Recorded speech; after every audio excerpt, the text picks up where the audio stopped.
శుభకార్యాలకు పూజార్ల కోసం వెతుకుతున్నారా? పూజారీస్.com లో అతి తక్కువ ధరలకే పూజార్లను ముందే బుక్ చేసుకోండి. వెంటనే కాల్ చేయండి.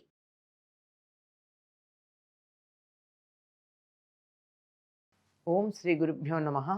శ్రీ మహాగణాధిపతయ నమ. శ్రీమాత్రే నమ. కర్కటే పూర్వ ఫల్గుణ్యాం తులసీకాననోద్భవాం పాండ్యే విశ్వంభరాం గోదాం వందే శ్రీరంగనాయకీం. నీళాతుంగస్తనగిరితటీ సుప్తముద్బోధ్య కృష్ణం పారార్జం స్వం శృతిశతశిరసిద్ధమధ్యాపయంతి స్వోచ్ఛిష్టాయాం స్రజనిగళితం యా బలాత్కృత్య భుంక్తే గోదా తస్యై నమ ఇదమిదం భూయ ఏవాస్తు భూయః. శ్రీ భూనీలా సమేత గోదారంగనాథ స్వామినే నమః. ఉంగళ్ புழைக்கடை தோட்டத்துவாவியுள் செங்கழு நீர்வாய் நெகிழ்ந்து அம்பல் வாய் கும்பினகான் செங்கல் பொடிக்கூழை வெண்பல் தவத்தவர் தங்கள் திருக்கோயில் செங்கிடுவான் போகின்றார் எங்களை முன்னம் எழுப்புவான் வாய் பேசும் நங்காய் எழுந்திராய் நாணாதாய் నా ఉడయ్యాయ్ செங்காடு செக்கரமேந்தும் தடக்கையன் பங்கய கண்ணானை పాడేలోరెంబవాయ్. 14వ నాడు ఉదయమే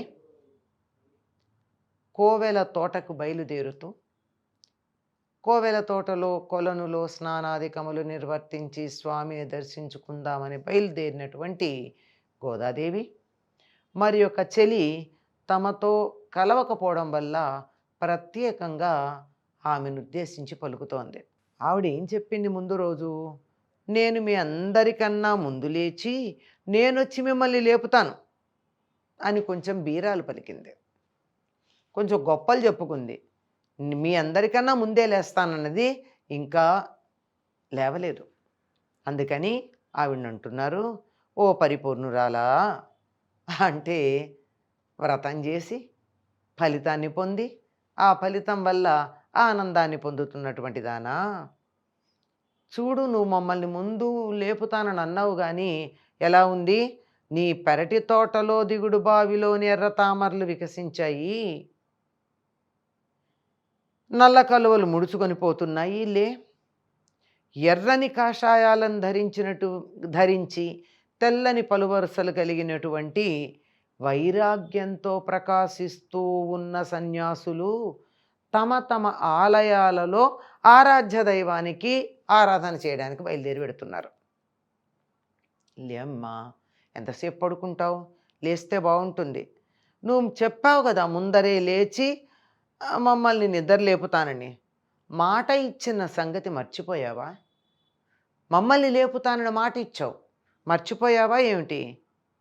ఓ లజ్జా విహీనురాలా, ఎంత గొప్ప పదం వాడుతోందో. ఓ సిగ్గులేందానా, నిజమే కదా, మాట ఇచ్చి తప్పితే మీరు రావద్దండి, మీరు లేవద్దు, నేను ముందు లేస్తా, నే లేచి మిమ్మల్ని అందరినీ నిద్ర లేపుతా, ఇలాంటి బీరాలు పలికావు కదా. నువ్వు కొంచెం మాట నిలబెట్టుకోకపోవడం అన్నది సిగ్గుచేటు పని. నీకదేం అనిపిస్తున్నట్లేదు? మాట నేర్పైతే ఉంది నీ దగ్గర. కావాలంటే మేము గట్టిగా అడిగితే బొమ్మిని తిమ్మి, తిమ్మిని బొమ్మి చేసి మాట ఇటు అట్నుంచి ఇటు ఇట్నుంచి అటు మార్చి నీ పక్షాన దోషం లేదు అన్నట్టు నిరూపించుకోగలిగిన సామర్థ్యం ఉంది. మాకిచ్చిన మాట మర్చిపోయావా? ఏమి? శంఖచక్రధారి అయినటువంటి ఆజానుబాహు అయిన పుండరీకాక్షుని మహిమను గానం చేద్దాం, లేచిరా. ఇంకా అందరికీ ఈ తెలియల ఈవిడ కృష్ణుణ్ణి ఇష్టపడుతూ ఉన్నది అని, కృష్ణ ధ్యానంలోనే నిద్రించింది అని. కానీ వీళ్ళందరూ విష్ణువు గురించి ఆలోచిస్తున్నారు. శంఖచక్రధారి ఈ కృష్ణుడు, బాలకృష్ణుడు ఇక్కడ నందవ్రజంలో ఉన్నటువంటి వాడు శంఖచక్రధారి కాదే. శంఖచక్రధారి అయినటువంటి ఆజానుబాహువైన పుండరీకాక్షుడు అంటే విష్ణుమూర్తి. ఆయన్ని ఆరాధిద్దాం, ఆయన మహిమని కీర్తిద్దాం, లేచి రమ్మని చెప్తున్నారు. ఈ పాసురంలో మనకు అర్థమయ్యేది ఏమిటంటే, ఇక్కడ ప్రతి వాళ్ళు ధనవంతులే, వాళ్ళ పెరటి తోట ఉంటుంది, ఆ తోటలో దిగుడు బావులు ఉంటాయి, ఎక్కడికో వెళ్ళి వీళ్ళు స్నానాధికాలు నిర్వర్తించుకోవాల్సినటువంటి అవసరం ఏం లేదు, అన్నీ అక్కడే ఉన్నాయి వారికి.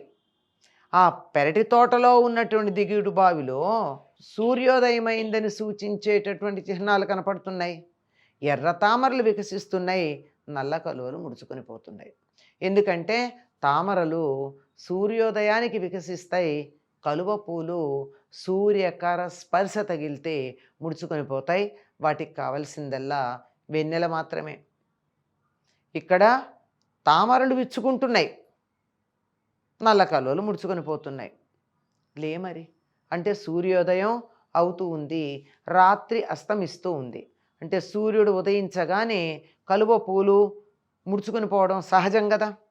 లే, ఎర్రని వస్త్రాలు ధరించినటువంటి తెల్లని పలువరుస కలిగినటువంటి జీయర్లు అంటే సన్యాసులు తమ తమ ఆలయాలకి అర్చన కోసం పెడుతున్నారు. అంటే వీళ్ళందరూ కూడా ఎర్రని బట్టలు ధరించారు, పళ్ళు మాత్రం మిలమిల్లాడిపోతున్నాయి తెల్లగా. అంటే తినే ఆహారాన్ని బట్టి దంతపంక్తి ఉంటుందని చెప్తారండి. ఆహారాన్ని బట్టి తినేదాన్ని అనుసరించి కనుక ఆ విధంగా తెల్లని పలువరుసలు ఉన్నాయి. నారింజ రంగు ఎర్రని వస్త్రాలు వాళ్ళు ధరించున్నారు.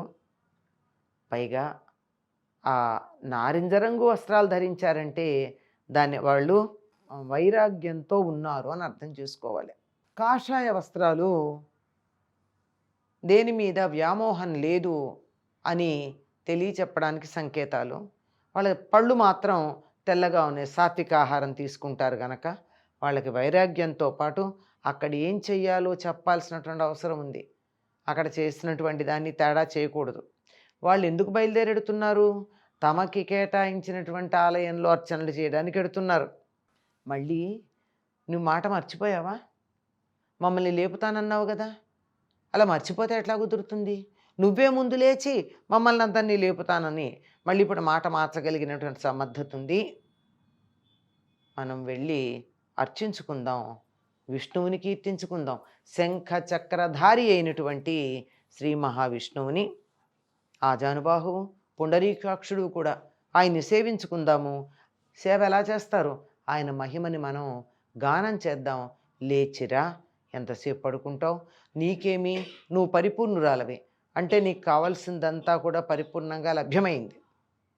కానీ మాకు ఇంకా భగవంతుని దయా దర్శనము అంటే అది అపురూపమైనటువంటిదిగా, పొందవలసినటువంటిదిగా మాకు కనిపిస్తూ ఉంటుంది. కనుక నువ్వు రావాల్సింది, లేచి రావాల్సింది అని చెప్పి ఆ చెలిని నిద్రలేపుతూ ఉన్నారు గోదాదేవి మిగిలినటువంటి చెల్లులతో కలిసి. స్వచ్ఛిష్టమాలికా బంధ గంధబంధురజిష్ణవే విష్ణు చిత్తతనూజాయై గోదాయై నిత్యమంగళం. నిత్యభూషా నిగమ శిరసా నిస్సముత్తుంగవార్తా కాంతో యస్యాః కచవిలలితై కాముకోమాల్యరత్నైః సూక్త్యా యస్యా సుభగయా సుప్రభాతా ధరిత్రీ సైషా దేవీ సకల జననీ సించతాం మామపాంగైః.